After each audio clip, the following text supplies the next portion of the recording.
Welcome to Miele Cooks. My name is Vicki Robb and I am in the Miele Experience Center in Princeton, New Jersey. Today I'd like to share with you my recipe for spaghetti carbonara. I'm going to be using our induction cooktop, but of course you can always make this recipe on your gas cooktop at home. This is a recipe that normally in the past I would have only ordered out at a restaurant, but I've learned this really easy way to make it at home, foolproof, and I've lightened it up a little bit, so I hope you'll enjoy it with me. To get started, I've prepared a large pot of water on my induction cooktop to cook my pasta. Of course, if you own the combi steam oven and if you've attended our classes, you know how easy it is to cook pasta in your combi steam oven or steam oven. But I'm going to do everything on the cooktop today. So do make sure you have a nice big stock pot because I'm cooking a whole pound of pasta. The next thing that I have prepared is a medium-sized saucepan. Doesn't need to be a huge pan. And I'm going to cook some pancetta. So I'll coat the pan with a little bit of olive oil, which is also going to help with our sauce. And the pancetta is cut into nice little squares, so just diced. I bought it prepared that way, so it makes it so fast and easy. You can also use bacon for this recipe if that happens to be what you have on hand. It's a little less expensive than the pancetta. You could also go very traditional Italian and use guanciale, which is a very traditional Italian meat. So maybe if you've been to Italy and you've had this dish or went to a nice Italian restaurant, they may not have used pancetta or bacon. So I'm going to let this go for maybe 4 to 5 minutes. I want it to get a little crispy on the outside. And then once that happens, we're going to add some white wine. So my water is almost up to a boil. So I'm going to actually speed it up a little bit on my induction cooktop by using that boost feature. If you have a Miele induction cooktop and you're wondering, what does that B for? I don't understand what that does. It's going to give extra power to this burner to really get that water up to a boil quickly. So I'm ready there. I'm going to add a little bit of salt. And I'm going to throw my pasta right in.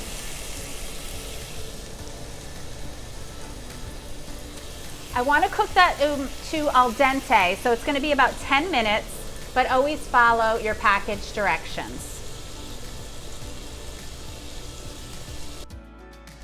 Okay, so we got everything going on right now. It's a good, I like to say, multitasking recipe. And there's one other point that I wanted to mention to you, that I have my serving bowl preheating in my oven. I've used the surround mode and I have the oven set to 175 degrees.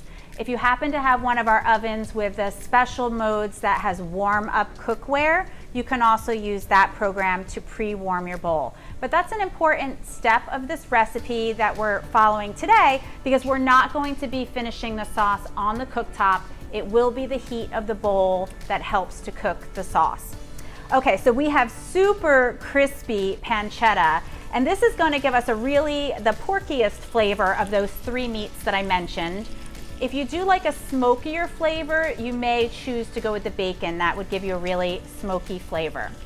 Okay, so I have it really nice and crispy on all sides. So now I'm going to go ahead and add my white wine. It's a half of a cup. Ooh, nice sizzle. So with the white wine, we're not so much reducing it, but we really want to get rid of that very strong alcohol smell.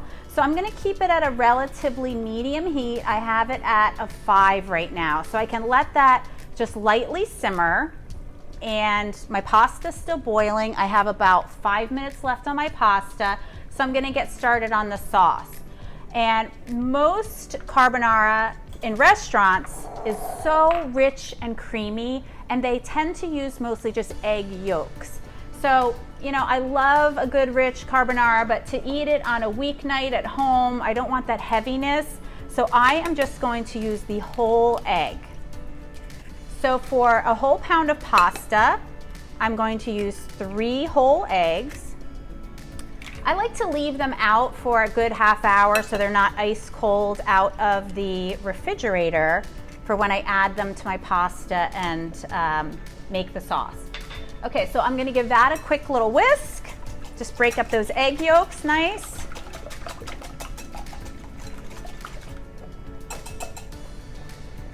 Okay, whoop, it wants to stick a little. All right, now I'm going to add Parmesan cheese. I have a whole cup of Parmesan. You could use Locatelli, you could use Romano. They all have a slightly different taste to them, a saltiness. So you can even use a mixture if that happens to be what you have in your fridge. You can freshly grate it if, by all means, a whole cup. I bought it already grated. And we have 3 cloves of raw garlic. We're gonna add that in.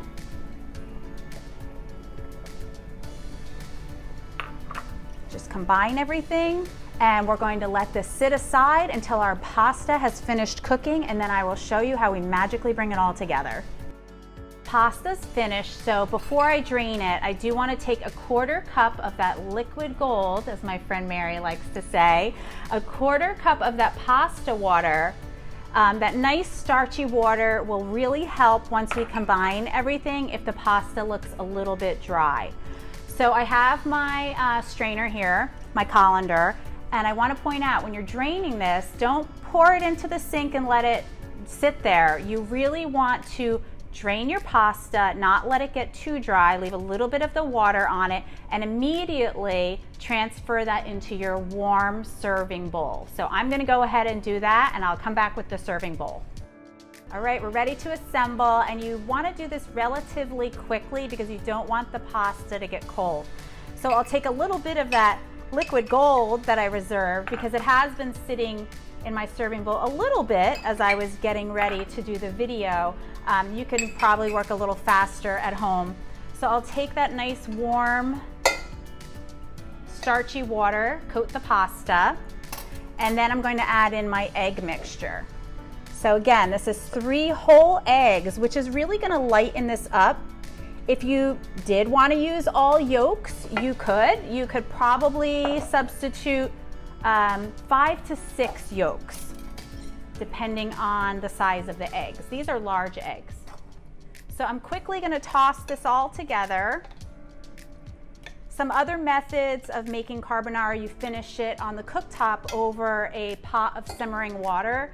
So this is just a much easier method than having a bowl teetering over a pot of boiling water. All right, it's making it so nice and creamy. If at any point you feel like you want a little more water, you can add it, but I still have this beautiful mixture of pancetta that I'm gonna add. So I am, though, going to take a little bit of this pasta out. I have a friend joining me for lunch today that does not eat pancetta. I'm gonna give her a healthy serving. Don't you think that's a nice healthy serving? So I'm gonna set that aside for her. And of course, carbonara needs lots of black pepper. So I'll put that right on hers. Set that aside. So we have our olive oil, our wine, and our pancetta. Let's add that on top. Alrighty. Toss to combine. So creamy. It's amazing how just eggs and the cheese make such a beautiful sauce. So we will add all of that pepper, lots of pepper. You can even put a fresh pepper grinder on the table when you serve it if people want a little extra. All right, and there we go. And it's right on our serving bowl, so we're ready to put it on the table. Put those aside for now so I can show you our beautiful spaghetti carbonara in just minutes. You can take an average box of spaghetti and turn it into something really special for dinner. So thank you for joining us at Miele Cooks. I hope you come back for some more cooking videos with us.